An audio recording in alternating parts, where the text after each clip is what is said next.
Welcome everyone to episode 46 of the Average Ontario Angler's Fishing Podcast. We have a great show for you today, but I have to warn you, things are gonna get a little weird. And not just a little weird, super weird. If it's your first time listening, my name is Jesse, and with me today is the man that needs no introduction, the man with the mustache and now a beard, Andrew. How are you doing today, Andrew? I'm doing all right. Thank you for introducing me. Me and Andrew are pretty close. I actually married his cousin, so we're technically family now. That's such a weird way to introduce oneself, which is right on point for this episode. Yeah, see? Weird. So me and Andrew created this podcast to share our humor, our stories, and our tips related to fishing that we've accumulated over the last 20 years fishing together. Now, as I mentioned, this episode is weird. And I tried to think, I'm like, what's the weirdest thing I can think of off the top of my head? And for whatever reason, when I was writing this up, I was like, it's weird like putting mustard on pancakes. That's weird. So the topic will remain a mystery for now, which is kind of weird. But right now, as tradition states, I have no idea what that means, but we keep saying it anyway. So as tradition states, we have an interesting fishing fact. And to handle that, the man with the mustache and the beard, Andrew. All right. Well, speaking of weird, I was doing some research on some strange, like when we look at the fishing regulations, it can be hard sometimes to get all the information from your regs when you're looking at them, and like, oh, there's all these exceptions and all this stuff, and it can be aggravating at times, right? Yep. But did you know that there are some really weird laws out there in the world about fishing? I believe it. There are some absolutely bizarre ones. I have some from around the world, a lot from the States. For example, in Chicago, up until 1964, it was against the law to fish in your pajamas. But if you're like me, then you get so excited for the fishing trip, you're just dressed in your camping clothes and your fishing gear and just ready to go. Or if you're overnighting in a hut, you're just like, I'm dressed in my gear all the time, so I'm in my pajamas. Straight to jail. In Pennsylvania, you're not allowed to catch a fish with your teeth. Really? I wonder who's the first guy who tried that. You mean you can't bite them with your teeth, or you can't like put a set of dentures and put hooks on it and cast it out? I'm sure there's a video somewhere of some guy putting dentures and like hooking a grouper or something. Yeah. In Tennessee, it's illegal to lasso a fish, although I think that's just, John Wayne style at its best. I could see that with like a buffalo carp, because it's the buffalo. It's like, come on. If you know that tune, Bonanza, how's your back this morning? In Australia, the land down under, it is illegal to tickle a trout. Coochie coo. In Iceland, you'll like this one, Jesse. It's not illegal to skip rocks, but it's commonly accepted that you shouldn't skip rocks because you may hit invisible elves. That's not super fishing, but I mean, before I leave, if I'm on fishing the lakeshore, I'll usually skip a stone or two. You know what? That's completely fair. I would never want to hit an invisible elf. And the last weird law I'll talk about is in Ohio. It's actually illegal to get a fish drunk. Ah. So, in those videos, they crack like a Bud Light, blech, and they pour it down like a catfish throat. It's basically water anyway. Well, if you're using that beer, yeah. But it made me think of, are there any more weird laws in Ontario? So there's actually one. It makes sense. There's one that actually says you're not allowed to use dynamite or explosives while fishing. Okay. Yes, that's a fair law. I think that should be standard common knowledge, though, but apparently not. But something that I've heard and a few misconceptions about is it's illegal. I've heard that it's illegal to fish in Ontario at night. Yeah. Have you heard that before? I've honestly had a few people ask me, and they sent me the rule, and I was like, that doesn't make sense. I didn't really look into it super depth, but it didn't make sense because I know a lot of people fish at night. Yeah, I know. Yeah. I have. No, I have. Take me to jail. So I decided to do a bit of research on that one to clear up any misconceptions about it. Okay, cool. So from the Ontario government, it says, no person shall sport fish during the period between sunset and sunrise. So they define sport fishing as the catching of fish for non-commercial purposes. So you'd think, okay, that covers it. I'm not allowed to. However, there's exceptions to all the rules. So the subsection under that rule That does not apply to a person who is angling, except in the waters of Eagle Lake. So now, what is angling? Again, the government defines it on their website. Angling means fishing with a line that is held in the hand or attached to a rod that is held in the hand or closely attended. So when we have gone fishing at night, we are not just fishing, but angling. So the government defines fishing or sport fishing as a very general term. And like, I remember when I was reading this, I'm like, what other thing is there than angling? Yeah. But then you have spear fishing, they have bow fishing, you have netting, there's a few different, like even snagging in some areas. So for that, it makes sense, yes, because other people, you can do that. There are certain zones you can do so, and you cannot do those things, during the nighttime. Again, there are a few more exceptions. You can use a bait trap at night to catch bait. Fishing for rainbow smelt by means of a dip net or a seine net, or fishing for lake herring or lake whitefish by means of a dip net. Those are things as well you can do during the period between sunset and sunrise. So just a clear misconception that people may have, or if it's confusing, because it absolutely is. Yeah. You just look at these weird rules. So you can angle between the hours of sunset and sunrise, which is what we're doing when we have our fishing rod in our hands or closely attended, like carp fishing. You gotta love the laws that make absolutely no sense. It's just like, it's like, hey, you're not allowed to fish a jig. And then the other law says, you're allowed to fish a jig.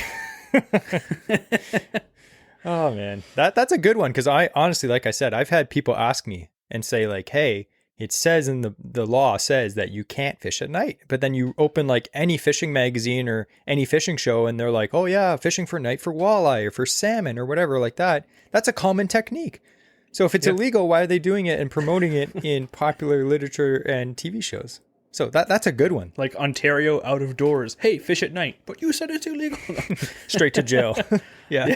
That's good. And that's exactly what the Interesting Fishing Fact is about. Every week we try to find an interesting topic that's either kind of funny or something that, like we always said, like maybe like, for instance, with me, I've always wondered that and I've never actually dug in and found the actual reason. So that's perfect. That was a great one. And I'm sure a lot of our listeners, I'm sure if you were listening right now, you probably didn't know that. And if you did, you're smart. Much smarter than us with average intelligence. You smart cookie, you. Aw. I'm going to give you an A+ sticker on your lunchbox. We'd like to thank Andrew for that. I'm going to give you an A+ for that because I like that. Nice. If it was an A++, it would have been slightly weirder because this is a weird episode, but we'll see what happens. So we would like to take this moment. Me and Andrew would like to thank everyone who listens to this podcast. If you are listening to this right now, either on Spotify, Apple, another podcast streaming service, or if you're watching us on YouTube, hey, how's it going? We really appreciate it. Every single download really helps us. We'd like to thank everyone who has given us a review in the last few weeks. We've been asking people, if they haven't already, to write us a review or give us a star rating, and they've been coming in good. We're actually going to read some of them next week. It's been absolutely amazing. What happens is when we get more reviews and ratings, it helps us in the podcast charts. And if you're higher in the podcast charts, it also looks cool to see yourself in the top 10 of all of Canada, us. But for fishing and wilderness, I don't want to say of all time. We're not up there with Joe Rogan, believe me. But when we're up in the rankings, it actually helps us, helps more people find the podcast, which helps us get more views, which helps us get bigger sponsors, which helps us do bigger giveaways. So it's really a big deal for you guys to actually listen to this podcast. So we really, really appreciate it. We'd also like to thank all of our Patreon members who help me and Andrew finance this show. This show actually has expenses every single week, every single month. And all you guys and girls on Patreon that donate a few bucks, that's all it takes to help us cover the costs. It is a huge help for us so we're not paying out of our pockets. Some of you guys and girls have been on Patreon since the beginning. When we started it up, we really appreciate you guys. We appreciate everyone that just started recently too. It's a huge weight off our shoulders, isn't it, Andrew? That we're not, we're not going bankrupt. It's super helpful. Another cool thing about Patreon, we're going to get into this a little later. There are added benefits to being a Patreon member, but we're going to talk about that later. So I thought we could do just like a brief new segment to the show. This is groundbreaking. This is brand new. It's new. It's called News. AOA News. I wish Radio Voice Royce was here because he sounds like a news anchor and he'd do the news really good. You need to put a nice little sting here of like Dateline. Hey, copyright. Just kidding. So for news, there's 2 items that I thought we could cover really quick. It's not going to be a long thing. So item number 1, news in Ontario. If you did not go to CanCast last year, you have to go this year. It is the best fishing show in Ontario for sure, possibly Canada. Tickets are on sale now for CanCast. That is the news. Get your tickets. Get them now. Don't be the guy that has to wait in line for the box office. Get your tickets now. You can order them online. And that is big news because they just posted there's over 150 vendors, I think they said, all fishing vendors. Actually, because we're so cool and we don't know all the facts about CanCast, next week's episode is actually all about CanCast. We're actually having Kyle Crothers on, who is the guy that runs the whole show. Him and his crew, they do a fantastic job. We're having him on next week. So if you have any questions about CanCast, make sure to message them to us so that we can ask him and you can listen next week on the show. So that's the first piece of news. The second piece of news is Daiwa released a new fishing rod. Now, I'm a bit of a gear junkie, Andrew knows. This one is kind of special though for Canadians because it's called the new Daiwa CDN, or the Canadian Rod Series. And they actually start at a $99 USA price point. Now, not affiliated with Daiwa like for, advertising sales and stuff, but like I love fishing rods and reels and gear. I love it. So whatever brand, when I see a rod in that price point, the $100-ish range, gets me excited because like we started using more rods like that. That is the rod that the average angler in Ontario is going to buy. So they look pretty good. They have them in some of the stores already. I know East Hill has them on the shelves already. They look really good. They're like black and they have like a red little, logo on it and everything. They look really cool. And this rod series is specifically designed for fishing in Canadian waters. There's all kinds of rods. Like there's rods for like drop shotting for bass. There's steelhead rods. There's, walleye rods. There's a rod that really caught my attention. It's a 6-foot, don't quote me in this, but I think it's a 6'8" medium heavy extra fast. That is a legit hair ripping rod for walleye. Like that is perfect. And a lot of them are 2-piece. I know like I'm a big fan of 1-piece. So is Andrew now, but you got to admit when I worked at the tackle shop, for most people, 8 out of 10 people buy 2-piece rods. They're just so convenient. And the technology now, it generally, you're not going to tell that much of a difference. They're fantastic. So we are hoping to get one of these at least. I'll make Andrew buy it. But we're hoping to get one of these so that we can try it out and we'll report back how they are. Because I've had a few people ask me already. I had a guy today ask me, hey, have you tried the new Daiwa Canadian rod? And I was like, they just launched them yesterday, so no. So open my door. Oh, no package there. But anyway, maybe we'll go down to the tackle shop and whip a few around and see how they are. But they look pretty good. Honestly, like I'm a huge Daiwa fan. As you can tell, I'm wearing a Daiwa hat. But I have been using Daiwa rods and reels for a few years now.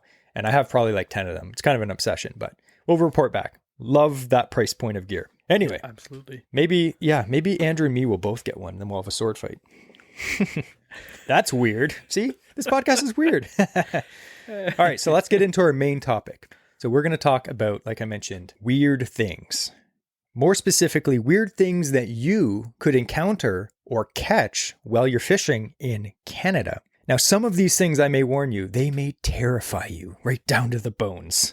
So we have compiled a list of things that me and Andrew ourselves have seen or caught in the wild, so to say. But we also have a bunch that listeners sent us off our Patreon and also Instagram. So one thing I would mention is if you don't follow us on Instagram, definitely do that because oftentimes we'll put up polls and question and answers that you can submit your own questions and we'll read them on the podcast. Another thing you can do is if you're a Patreon member, you'll notice that I post those same polls. But if you don't support us on Patreon, you can still join as a free member to see all the conversations and those polls and stuff as well. So definitely check that out as well, and you'll have access to that. So the first weird thing. Now, if anyone asks me like right off the bat, like what's the weirdest thing you've caught? I've caught a lot of weird things. Believe me, I grew up and I fished Oshawa Creek for 20 years. I've caught some weird stuff, really gross stuff too. But we're not going to get into weird stuff because some of you are eating your breakfast right now or lunch or dinner. So probably the weirdest thing, I'll tell you a little story. Me and Andrew are just our experiences, we're going to tell stories. So I was fishing. Just imagine the scene. I'm out in my canoe, my flat back sports pal, and I have my buddy Zach. He's in the front of the boat. And I have the trolling motor going and we're just going down this line of docks. There was literally like 20 docks in a row. It was kind of like an old marina. And we didn't have a lot of time, so I was kind of just shooting down fast. And you get like maybe one pitch per dock. and then by that time you'd reel in and you'd pitch through the next one, right? So I had, just my standard heavy cover flipping rod. It's a 7.3 Daiwa Tatula. And I got that Daiwa flip and pitch reel, 50-pound braid. I think it was like a 1/2 ounce tungsten, pegged worm weight, and just like a 3 or 4 inch, black and blue beaver, something like that. And I'm just pitching, nothing. I actually missed a bowfin, which happened to be there. And I set the hook and he came right up to the boat and got off. So I was kind of mad. I was like, oh man. So anyway, I was pitching down the docks and my bait sunk to the bottom. It was pretty deep. It was like 6-7 feet there. It was like, ooh, boom, hits the bottom. And then I pull up and I felt like I'm stuck on something. And I'm like, what the heck? It wasn't like the telltale tap of a bass, just tap, and it was just like this mushy weight. And I was like, what the heck? So you know what they say when you're jig fishing, if anything feels off, set the hook. So I set the hook. Okay. And I just feel like this weight, like I'm pulling like a stick in. And I'm like, what the heck? And it comes up and my buddy Zach's in the front. He's like, oh, you hooked a rock. And I was like, what? Like I've hooked rocks before and I'm steelhead fishing. Like your hook gets jammed in a crevice or something. And I look closely and it's a legit clam. And it's a big clam. It's like, it's big. It's like a sandwich, size of a sandwich. And I was like, what the Jesse heck? makes hefty sandwiches. I do. That's another story. That's a weird story. So I'm like, what the heck? And I get it and I pick it up. It's a big clam. And the thing is, the line didn't like go through like where the clam connected. Like this thing had clamped down on this bait. Like the only thing sticking out of the clam was the tungsten weight. And I'm just like, what the heck? I took a bunch of pictures and I tried my darndest to get this bait out. I'm trying to like pull it out. I'm thinking it would just pop out. No way. Those things are like steel. I couldn't get the thing out. I had to legit half pry the thing open just to get the bait out. It was just clamped down on that thing. I looked at it, like I took a picture before with the bait in its mouth. I'll post it on social media, maybe Patreon, but I posted that and I was like, has this ever happened to anyone? And I had one time that post went legit viral and I think it got like 10,000 likes or something like that. And hundreds of comments, like from all over the world. And I had many people say that the same thing has happened because I had a bunch of people say like, oh no, there's no way. You stuck it in its mouth. No, there's tons of people that had the same experience of me where the clam must have been open or something. And I must have pitched like either right into it or like the line must have went right through his mouth and then I hopped it into his mouth because that thing just was like snapped right shut on the bait. I was like, oh my goodness. It was crazy. And yeah, that's probably like the weirdest thing I've caught while fishing. It's just like a clam. Then it got me thinking, I'm like, how crazy would it be if clams legit just like attacked humans? Like, what do you think? Well, I've actually had like the freshwater mussels that you find like all over the place. I've had them on a few different hooks and like single hooks and jigs and, fishing a ball head jig on the bottom. Yeah. But I've actually had on more than one occasion, I've had it hooked from the inside of the shell out on a treble hook hanging off the back of a square bill crankbait. So like for some reason, when you're reeling a crankbait, the hooks are hanging back. So you'd think that maybe he'd get like the line or the swivel or the bill or something of that crankbait in his mouth. But no, he gets the hook. So I'm like, are these things actually like swimming after them like those clams in SpongeBob, like swimming through the air, like chasing this thing? Like Yeah. I don't know how it's getting on these treble hooks. That's crazy. Imagine though, like if they did swim after people and like you're just like, being a weirdo, like weird, like this episode, you're like, I'm going to go skinny dipping and you just jump in the lake and all of a sudden you look down, there's all these clams just swimming towards you, snapping open and shut, like that'd be more terrifying than piranhas. That's the next cryptid creature we're going to make up, Jesse. Oh, okay. We'll have to do another one of those cryptid creatures of Canada episodes. Yeah, that was a weird thing though. Like that, I don't even know if that'll ever happen to me again. Like I've seen clams all the time, but like I've never had one legit fully clamped down on the bait. Very cool though. All right, so this next one, it's more of an experience that's happened locally. I remember when this happened, I think it was last year, or maybe the year before. But this guy actually we know from Instagram. I've never met him myself, but I follow him on Instagram. He follows us. And this is not a weird thing per se, but it is a good story because it's something that he caught that he totally wasn't expecting. So if you guys know, there's a man named Will Sampson, and he fishes the Toronto Islands area or the harbor down at the Toronto Harbour area.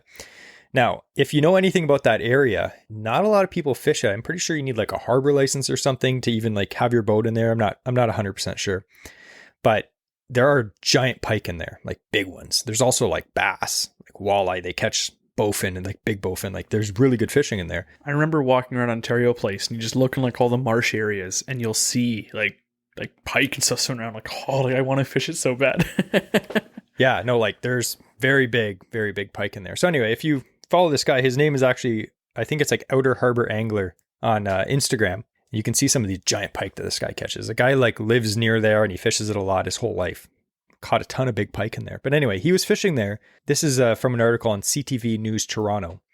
So he's fishing there. I don't know if he was casting or trolling, but he hooks this fish and he's reeling it in. And imagine like Toronto, like the water generally, from my experience, is very clear. You can see down like sometimes like 20 feet. And he's fighting this fish and it's swimming around and it comes up and he's probably just thinking, oh, it's another pike. Because like you see this guy's Instagram, he slams pike all the time. What happens though is it comes up and it's a big muskie.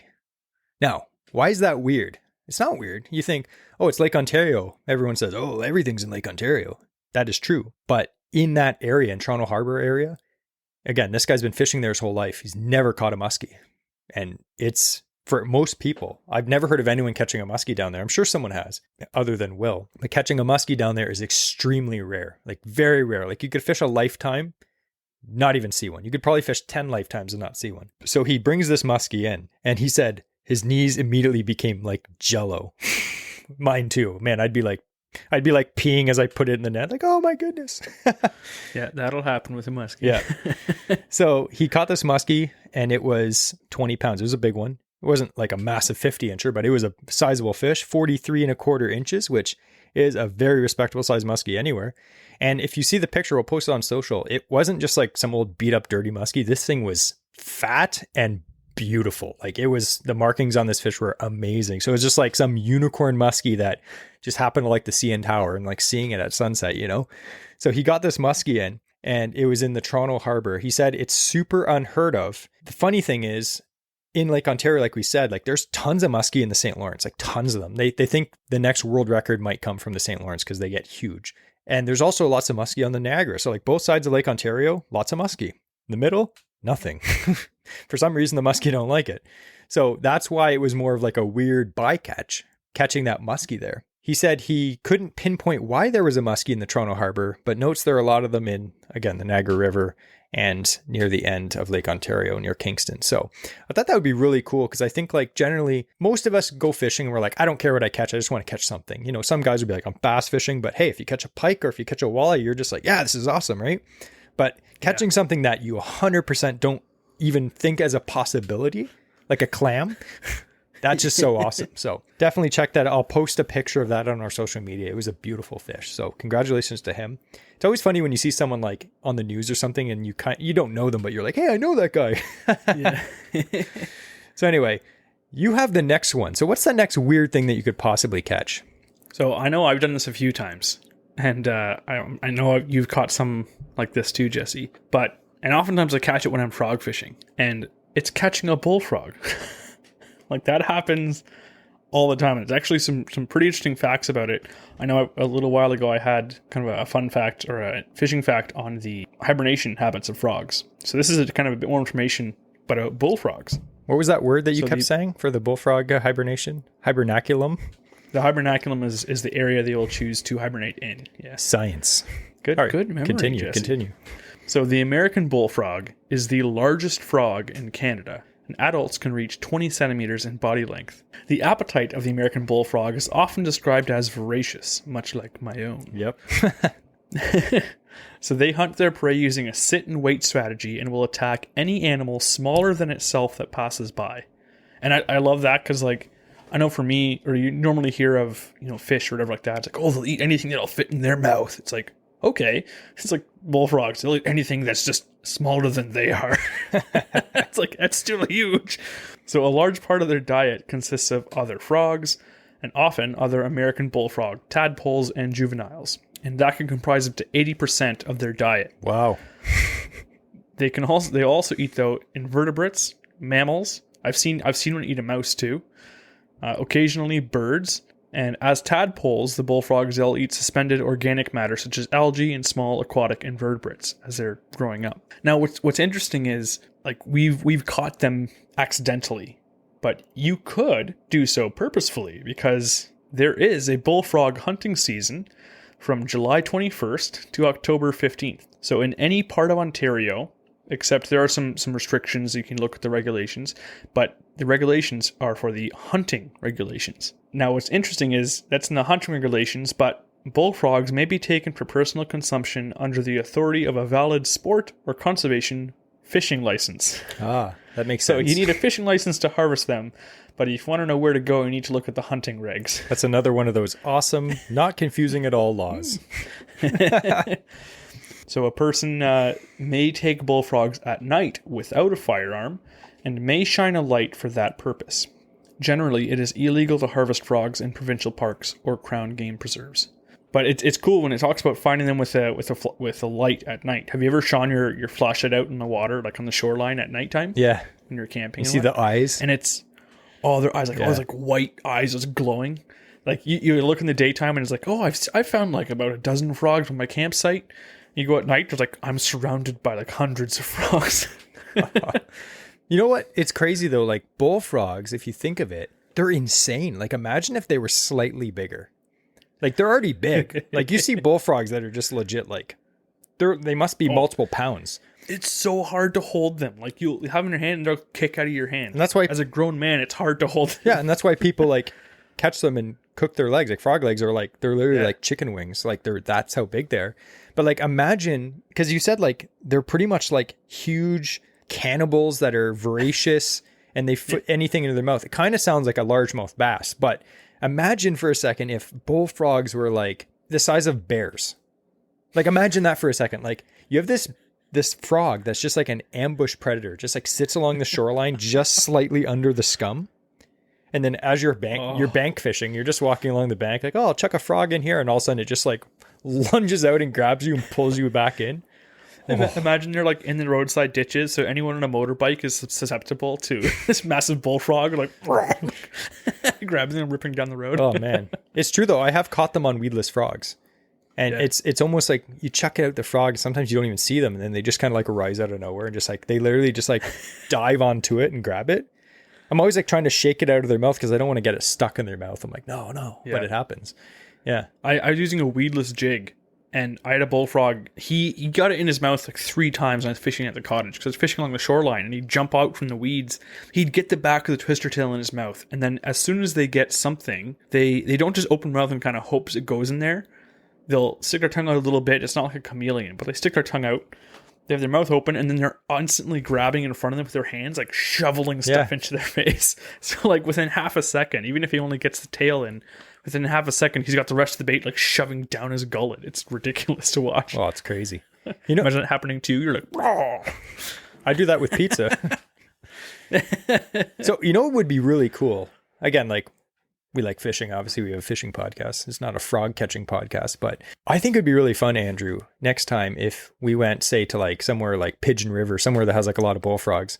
If we went out at night with flashlights and actually like tried to catch a bunch of them in the canoe without tipping over and falling in the slop. It's like, that's the hard part, not tipping over. Here's the fun part. You catch a bullfrog, that's a pro. If you fall in and get covered with leeches and get attacked by a snapping turtle, that's the con. Yeah. No, that would be cool because like I always knew that it was legal to hunt them. I just didn't know anything about that. So if you've ever hunted bullfrogs in Ontario and obviously ate them, send us a message because like I'm an outdoorsman. I like all kinds of stuff like that. So is Andrew. We'd love to try that. So like, let us know your experience because I know people have done it. I've never seen anyone actually do it. So that would be cool. Yeah. Yeah. Well, if I could legally catch one, if I knew how, like where exactly when and you know, like we talked about, but I would have no idea how to prepare it. So if someone has actually like cooked it, I'd love to hear about that. We'll have to catch some bullfrogs and just give them to Royce. Radio voice Royce, he's pretty much our camp chef. He's amazing, but I don't know if he's ever cooked frogs, so we'll have to ask him. But that was a funny one. That's funny, but it's also weird. Like you're fishing for bass and then you catch a frog. It's like, come on, I'm using a frog as bait and I catch a frog. Maybe I should use a bass as bait and catch a bass. Oh wait, that's illegal. Don't do that. All right, so the next weird one. This is a bit of a public service announcement. Weird things that you could possibly see or catch in Canada. What is the answer? Goldfish. I was going to say the answer may surprise you. It won't surprise you though. It's goldfish. Andrew, have you ever seen a goldfish yourself when you're fishing? I have actually. You ever caught one? I've caught multiple. Wow. I've caught, I can't even count now, probably like dozens of goldfish. You're not allowed to go fishing at PetSmart. Okay, well, I've caught like 3 then. No. Okay. Because I found a couple ponds. Yeah. One in particular that's loaded with goldfish. Yeah, I've been there. And it's not connected to anything else, but we found it together because we wanted to fish. Like, for years, we would fish this trout stream, and we'd always look at this pond in some guy's property and like, I wonder what's in it. Then eventually, the property became abandoned. So we went over and we looked, and you just see this like orange cloud in the pond moving around. Yeah. But I've been fly fishing in there and stuff like that, and I've caught some pretty good sized goldfish out of there. Yeah. No, it's crazy. So you may think of goldfish and you're like, well, it's not really that big of a deal, is it? Well, you're wrong if you think that. There's several reasons why having goldfish in the lakes, rivers, and streams and ponds is a massive deal. And I'm going to tell you some of these points and we're going to discuss them because it's probably some stuff that you've never thought of. So here's the reasons up front. One is goldfish are tough as nails. The second reason is goldfish are a tad too romantic throughout the year. And the third reason is they love to eat and they get huge. So we're going to cover some of these, and it's not really weird. It's goldfish. So it's kind of weird. So seeing a goldfish, like you said, you see like a cloud of orange. So I always thought it was funny when you see a goldfish in like a lake and you're like, wow, that fish has the worst camouflage ever. It's going to get eaten. You know what I mean? Yeah. So anyway, the first point is goldfish are very hardy. How would you describe a fish that's hardy? Like, I think of fish like catfish, you know what I mean? But like goldfish are just like that too. Something that you can just like pick up, give it a slap and throw it on the ground and it'll swim away if it goes back in the water. Like, that's a hardy fish. Yeah. And they can deal with all kinds of conditions. So goldfish have actually been in Canadian waterways for over 100 years. But the difference now is because of the warming trends that we have, like look at right now, like it's literally mid-February. And like the other day, remember it was like 16 degrees. Like it's crazy. Like the weather is it's getting warming. It's terrible. But due to that, goldfish, they're very adaptable to different temperatures. Unfortunately, other fish and other game fish aren't as adaptable as goldfish are. Not all of them, but some of them aren't. So like you have to think like that pond that we saw the goldfish in, it's not a huge pond. It's actually a pretty small pond. But we thought to ourselves, like, this pond, I don't know if it would if it freezes in the winter, like, are these fish going to like survive? We went back the next year. There was more than the year before. Like they can survive in like freezing cold water with like almost no oxygen in it. They can also survive in water that's like almost boiling hot. Like you go in the middle of summer and the water's like warm. Goldfish are like, no problem. So yeah, it's ridiculously hot in that pond. Yeah. So like that's the main problem is like goldfish, they're survivors. They literally are tough as nails. So that is one problem. Now the second problem is goldfish are very, very greedy. Now how's that a problem? Well, they compete with other fish that are in the same area. So like the native species, now they have to compete with these goldfish, which are just like, they're like the bullfrog. They're just like voracious feeders, right? They pretty much eat almost anything, and they outcompete native species for food and resources, which obviously impacts, other fish and game fish as well. So like it's a slippery slope of like you bring one thing into an environment and now everything else is competing. It's a big deal. I've had goldfish before, like in my fish tank. Yeah. And it's true, like them eating is nuts because in my experience, they will eat. Doesn't matter if they're hungry or not, they'll just keep eating, and then they poop like crazy. It's a pain in the butt. You gotta stay on top of them to keep that tank clean. They're some of the dirtiest fish I've ever had for that reason, but they will just keep eating and eating and eating. So if they're in an environment where there's a bunch of food to be had, they're not going to stop. It doesn't matter to them. They'll force feed themselves all day long. I just picture Andrew just talking to his goldfish like, hey, are you full? Why are you still eating, man?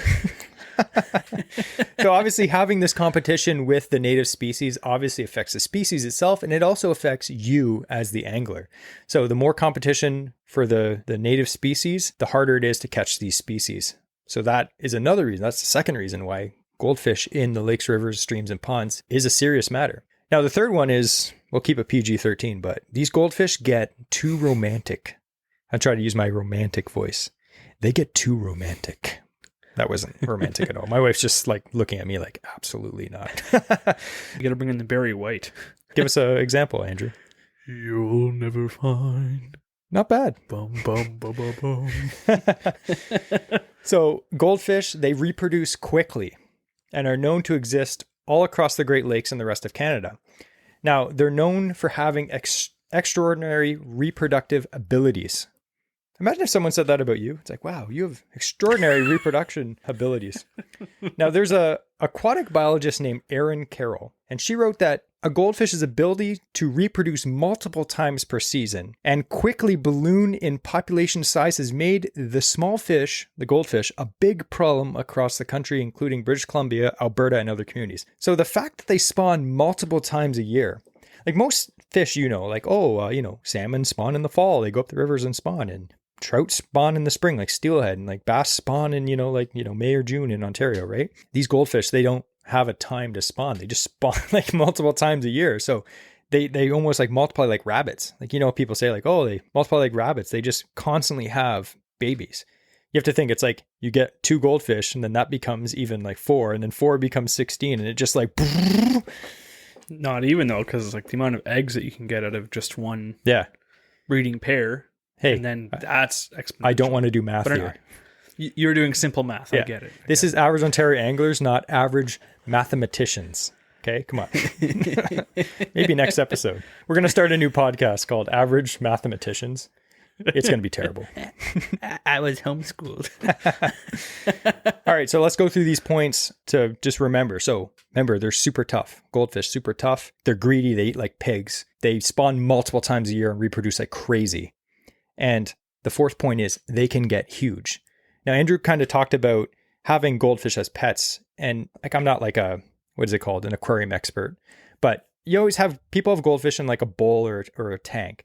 And from my understanding, goldfish will kind of like adapt to the amount of space that they have. So like if you have a small bowl, the goldfish won't get that big.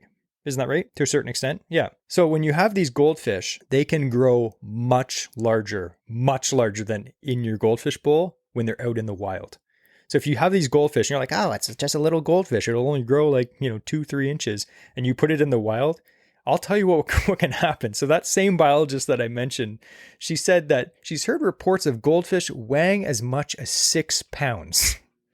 6 pounds. I believe it. Like that's a big goldfish. Like you should see these pictures of goldfish. They look like the goldfish in your tank, but they're literally the size of like a 6-pound bass. Like they're like bigger than a football. That's how thick they are. That's how big they get. It's insane. Yeah. Oh man. Like, have you ever seen a goldfish that big? I haven't seen a bass that big. Poor Andrew, still looking for his 6-pound largemouth. Yeah, I've seen smalls that big, but I haven't caught a largemouth that yet. This year. Yeah, we're going to do it this year. So you may think, okay, these goldfish, these are the reasons why they're a big deal, why they're a bad thing. But how does this happen? How do goldfish get out into the lakes, rivers, and streams? Well, it's pretty obvious because people have pet goldfish like Andrew used to have. My mom used to have goldfish like a lot of people do, right? And then for whatever reason, they might be like, you know what? I'm done. I don't want to care for this goldfish anymore. Maybe like they inherit the goldfish or they're moving, whatever, or the goldfish, is sick. So what do?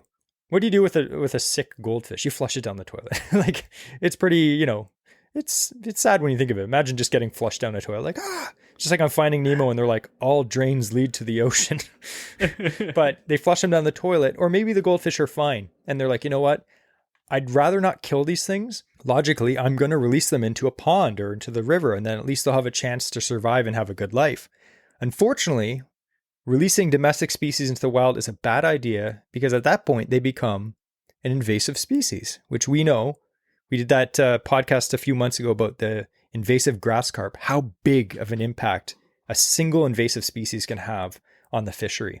And not just the fishery, like you as an angler. So you may think, oh, they're just innocent, cute little goldfish. They can have a huge impact on a water body. So what should you do? Well, the main thing we want to get the point across is don't let it loose. Don't let these goldfish loose into the lakes, the rivers, the ponds, and other places because they have the potential of becoming a big problem. Another thing about goldfish too is they also oftentimes carry diseases. I'm sure like Andrew, you've had a goldfish tank or like a fish tank. Fish oftentimes get diseases, right? Yeah. And goldfish too, because they have the long, like frilly fins, their more susceptible to have those fins get damaged, and then more susceptible for infection, and then you have diseases passing that way. Especially in the wild, it's not like they're with a bunch of other goldfish only. They may be getting attacked, maybe getting injured, and spreading more diseases. Yeah. So they can carry diseases that can harm local fish. So that's another bad thing about goldfish being in our lakes, rivers, and ponds. So what should you do if you see a goldfish or you catch a goldfish? Either one. Here's what you do. Listen up. I didn't know this, so this is interesting.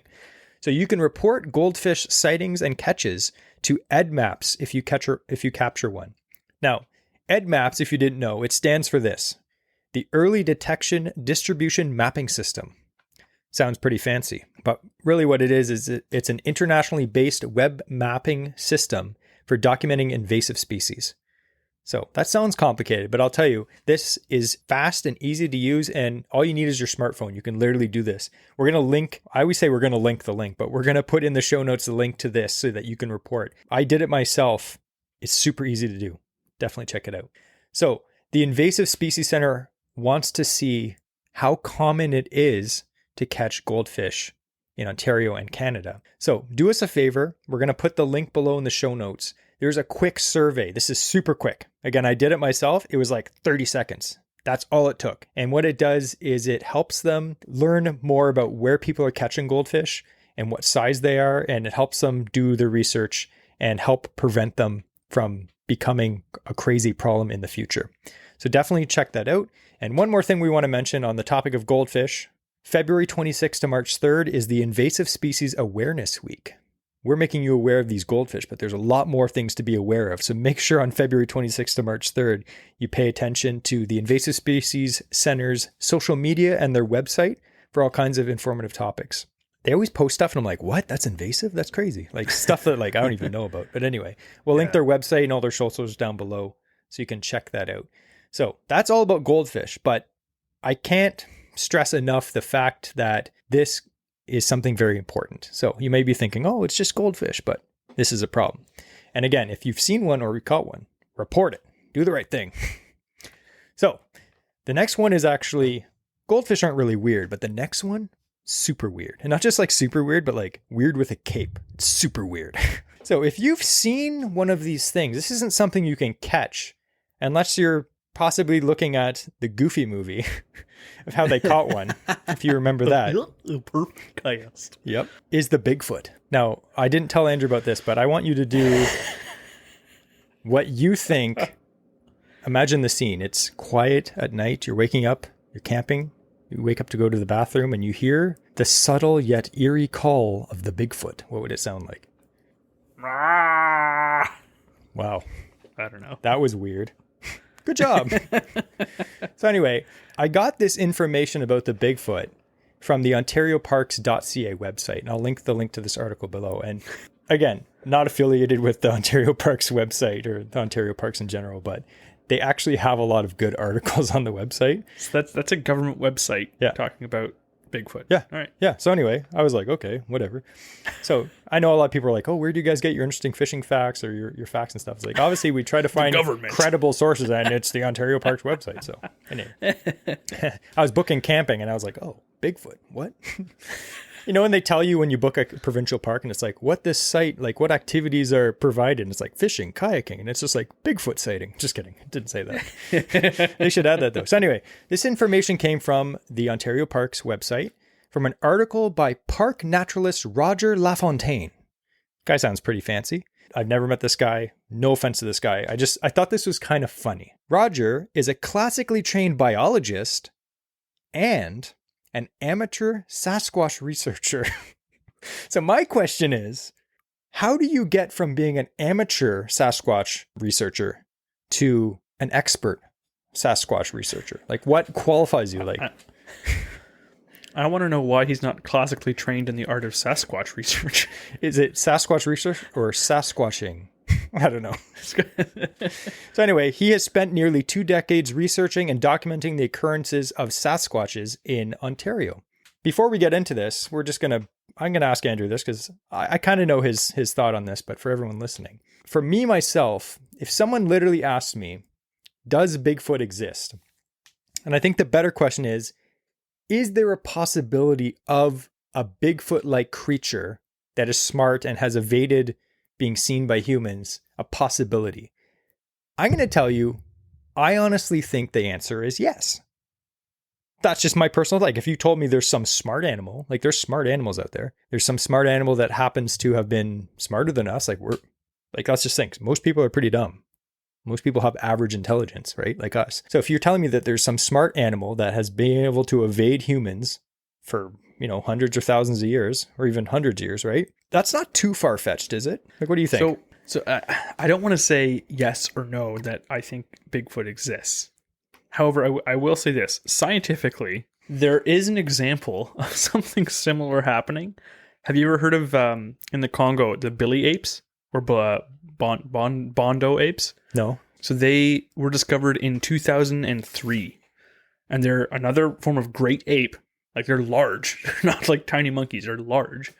And what the scientists found out was they were making their nests to sleep in at night and then taking them apart and moving on and covering their tracks.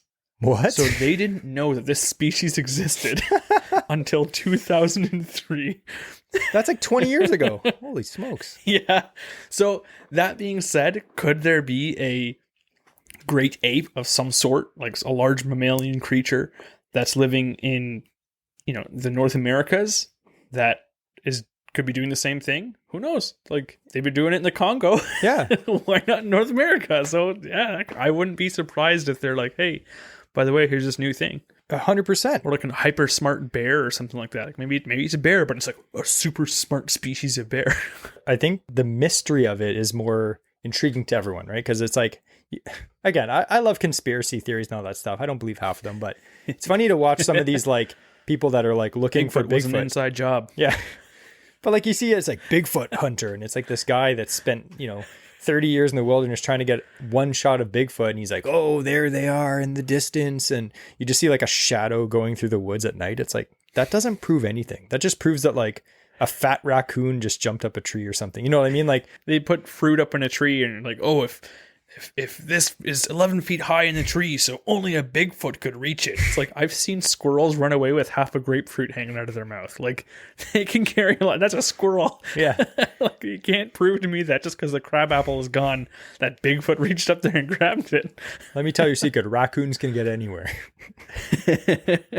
But it is interesting. Honestly, if someone literally caught one, or they found one, like, you think that they would have found like bones or something, like, you know what I mean? But if it's a very rare creature, but if someone actually caught one and it was documented as true, I wouldn't be surprised. Yeah. If they never found one ever again in the history of mankind, I also wouldn't be surprised. So who knows? They call them the Sasquatch in Ontario, but they're also known as Bigfoot. There's also different, versions like the Yeti and stuff like that, right? Forest people. Yeah.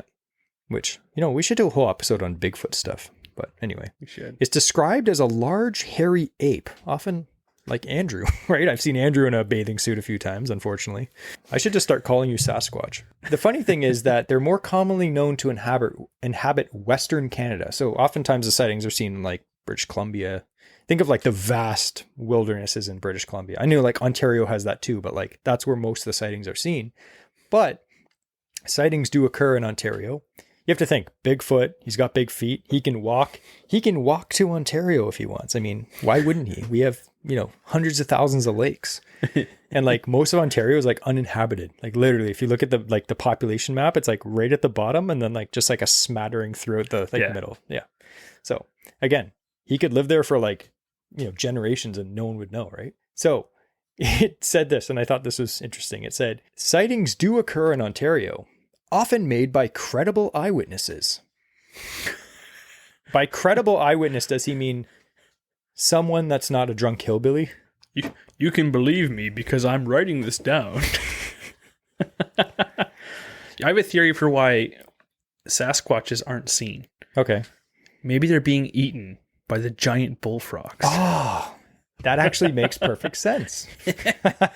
Now we just need to find the bullfrogs. Follow the money, people. We should have another podcast just about weird conspiracies. Anyway, it says, however, while we can all envision the figure or silhouette of a Sasquatch, few of us have seen the real thing. And I obviously might even venture to say, none of us have seen the real thing.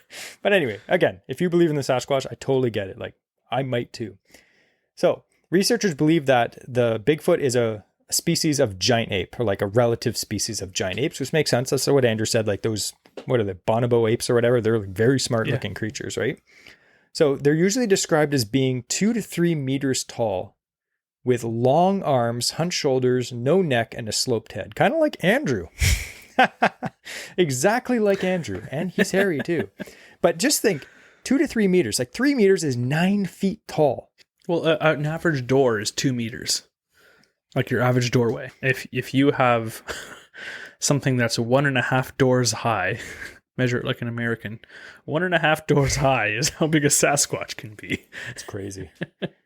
So it says the body, the hairy body can vary in color from black, dark to light brown, gold, and even white. So imagine like they're like stealth chameleon yetis, right?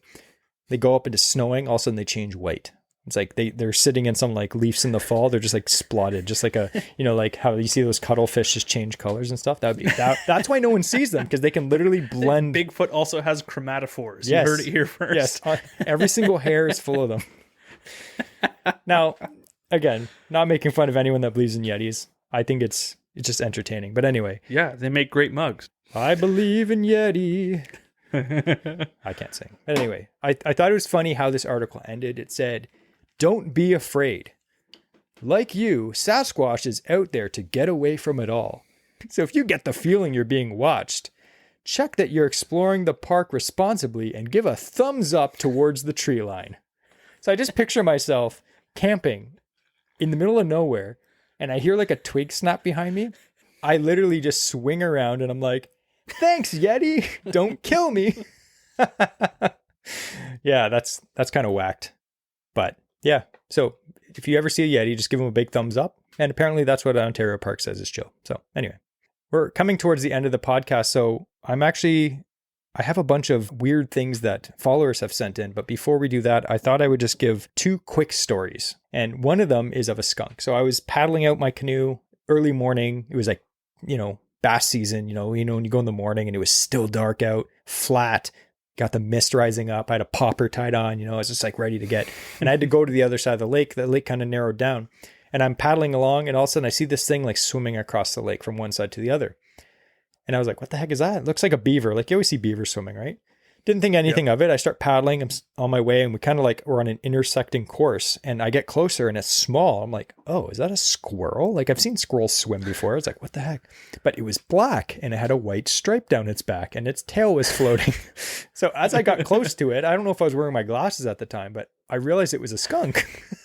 I did not know skunks could swim. And at the time, I must have been really deliriously tired at the time.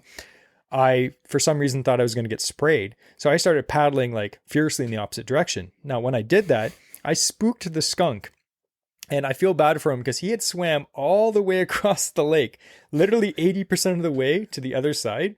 And when I spooked him, he just turned around and swam all the way back. I felt so bad. I was like, you almost made it. Just wait.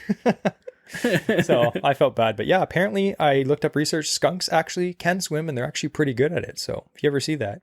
And I don't know if they can spray you. Probably not. Imagine if you're scuba diving and a skunk just sprayed you from underneath. You're like, no. Scuba diving. That's why I scuba dive. Anyway. Yeah, you're worried about gasoline in your hands. What about skunk spray in your hands for preventing fish from biting?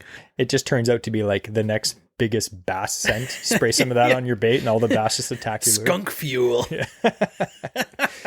All right. Another story about a woodland creature. I'll just do this one quick. I thought it was pretty funny. I was ice fishing with some of my buddies. Andrew wasn't there because he had to work. Anyway, I was ice fishing up on Nipissing in one of those sleepover huts. We were out fishing for a few days, I think like 3 days. And we were catching perch, some walleye, burbot, just a bunch of everything, right? And what we do is it was like minus 30. It was freezing. We'd catch a fish. And since we didn't want to open the door constantly, we would just chuck the fish out the window and then shut the window quick. And the fish would literally freeze like instantly because it was so cold. So anyway, one night I was jigging at night. It was like 4 a.m. or something. I couldn't sleep. I was just jigging for like walleye or whatever. One of my buddies got up to go for a pee. And when he came back in, he's like, God, I saw the weirdest thing. I saw like a fox. I was like, yeah? He said, yeah, he was carrying a fish in his mouth. I was like, oh. And I must have been really tired because I literally didn't think anything of it. In the morning, when I went outside to check on our big pile of perch and walleye, they were all gone. Every single one of them. They're all gone. This fox, we were not close to shore either. We were far from shore. Like, it was a drive out there in an ATV. This fox had been going back and forth because, like, you have to think, how many perch can a fox fit in his mouth? Like, he wasn't eating them. He took them whole. They were all gone. And then we ended up talking to the hut operator, and he's like, oh, yeah, he does that. I was like, why didn't you warn us? You knew. So anyway, I thought that was pretty funny. But now we can go to the weird things that our followers have seen, which some of these are actually pretty funny. So again, if you don't follow us on Instagram or Patreon, make sure you do that. And again, if you're on Patreon, we really appreciate that. But you can even join as a free member. You won't get all the benefits. And the benefits, I know I said we'd talk about that after. I'll talk about it right now. The benefits of being a Patreon member is you get a warm and fuzzy feeling of supporting me and Andrew, so we don't have to pay for most of the show out of our own pockets. But you also get automatically entered into every giveaway as long as you live in Canada or the United States of America. So there is a caveat as well, yeah, where if they win one giveaway, then they can't win the next one. Yeah. So they'll miss one, but then you're good with a third one after. So yeah, you're all right there. So just the one after your next, you're winning. You unfortunately won't be applicable for that because it's tough for someone to see a back-to-back winner. Yeah, it's true. And just as a tip, we had 2 giveaways this month, but in March we actually have 4 giveaways. We have a giveaway every single month. So make sure you're a Patreon member for that. So these are some of the responses I got for my question, was the weirdest thing you've ever caught. And some of these are pretty good. Some of them I can't read because they're just, way too weird. Way too weird. So Taylor24242424 said that he has caught a snake, beaver, and a seagull. Andrew's caught a seagull. Remember that? I have. That was crazy. Yeah. Andrew actually handled it pretty good. That was pretty fun. Yeah, I was able to, I was fishing a super shad wrap. Yeah. And I saw the seagull starting to come down. Like, I saw him eyeing it, kind of hover midair. So I started like ripping it in. So I'm trying to get it to dive as deep as possible and get it in as fast as possible. And then the seagull just dives in, swims down, and just grabs the thing. And it comes up to the surface, and it's all freaking out. So I pulled it in and just grabbed it behind the head, tucked it under my arm, and unhooked it, and just let it fly away. Yeah. And like, I've seen that happen. Like, I've had many seagulls attack my lures, but thankfully I've never actually connected with one of them. But you handled it well.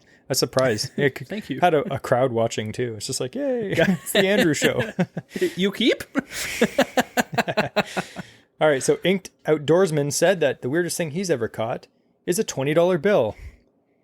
That's awesome. That's awesome. I normally lose that much in baits every time I go fishing, so that's sweet to come out ahead. Redneck Carpenter said on the Detroit River with coworkers, he caught a leopard skin thong. Ooh. I hope it was catch and release. Rickson3 said he caught a rod and reel when he was trolling for walleye. He thought it was a monster. We've actually caught a fishing rod before, and yeah, imagine that. Like, oh, it's a whopper, and it's a fishing rod. And unless someone dropped it in recently and it's clean, it's just all covered in like muck and algae. It's like, it's pretty much garbage. Canadian Cowboy Outdoors, he says that he caught a water heater in the Oshawa Creek. I believe Not that. Surprised. Like I said, I grew up in Oshawa. I fished that creek so much. You'd find like ovens in the creek. Like, I still don't get what drives a person to just chuck large appliances into the river. It drives me insane. The weirdest thing I caught out of the Oshawa Creek was a dead muskrat. Oh, yeah. I snagged it. Oh. I reeled it in. That's something I did not unhook. I just cut the line. Like, I'm not getting any closer to this thing. He's treating it like a shark. Just cut the hook. Don't even risk it. That's, you know what, though? I have smelled muskrats close up. They smell terrible when they're alive. I can't imagine what it smelled like when it was dead. It was, Dear. Yeah, it had been there for a while. A bunch of people messaged that they had caught a sock. 3 people said that. A lot of people mentioning snapping turtles. And this guy, Philip Daniel 33 says, a big snapping turtle, jig hook on the side of the shell, confused feeling when the drag goes. It's like, yep. I've hooked a snapping turtle that I was fishing for catfish with just like dew worms on the bottom or something. And I hooked this, I thought I snagged, and then I was slowly pulling it in. I was like, what the heck? And it comes up, it's big, like 25-pound snapping turtle. I was like, oh my goodness. JR Fishing and Hunting, which is your old school buddy. Yeah. He said the weirdest thing he caught was a glove. And then he said, thank God there wasn't a hand in it. Oh, man. Todd H. Newman, he says he caught a submerged plastic minnow bag at 25 feet. I wonder if he was like ice fishing and someone dropped their minnow bag in. Usually they have I air wonder in if them. it still had minnows in it. Yeah. It's like free bait. Imagine though if it did have minnows in it and the perch just were down there just like hitting it. They're like, there's some kind of force field. John Penders, he said, I had a snapping turtle grab a sunfish I was reeling in. Glad he let go and did not get hooked. Yeah. Yep. No, like of Seen the that things that happen I too. don't want to hook ever, it's snapping turtle. 100% no. Trevor Barnews says, my mom's ear. Free piercing. You know, we always said before in an episode last season is like, honestly, I don't want to hook myself, but if I do, it's not a big deal. But the worst thing is when you hook someone else. That's the worst. Yeah. It's like, I'm sorry. Oh, especially on the head. Oh, anyway. Oh. A bunch of people said that they've caught lots of articles of clothing, t-shirt, a towel, just a lot of weird stuff. Some stuff I'm not going to read because it's gross. So that was a fun episode. What do you say, Andrew? I like it. Yeah. So we do have a little bit of housekeeping before we end this episode. And then I'm going to give Andrew a little bit of time to think about his quote of the week. Ooh. But our housekeeping is we do appreciate everyone listening, like we mentioned. If you do feel inclined to follow us on Patreon and donate a few bucks a month so that you can enter those giveaways, we would really appreciate it. But if not, we're just happy you're here listening to us. We really appreciate that. We would like to say, again, for the goldfish thing, all the links will be in the show notes. If you have seen a goldfish, it doesn't mean like right now, today, or this week, but if you've seen a goldfish or you've caught a goldfish, definitely go and report it on the website there and make sure you take the survey. Please, please, please, please do the survey. It takes literally 25 seconds. Appreciate it. That is pretty much it. I guess news coming up. If you're listening this weekend, it is Family Day weekend. So have fun with your family, or do what I like to do on Family Day. Make plans so you don't have to spend time with your family. Just kidding. But if you are fishing on Family Day, have fun. Be safe if you're ice fishing. And I think this weekend we're going to be at the Toronto Fishing and Boating Show. So Hopefully by the time you listen to this, it's probably already passed. But if we saw you there, it was nice meeting you. And if not, we'll catch you next time. So anyway, we'd like to take this moment to make Andrew tell us. You have to say it like this too. The quote of the week. Don't complain about getting skunked. Just be glad you didn't get sprayed by one.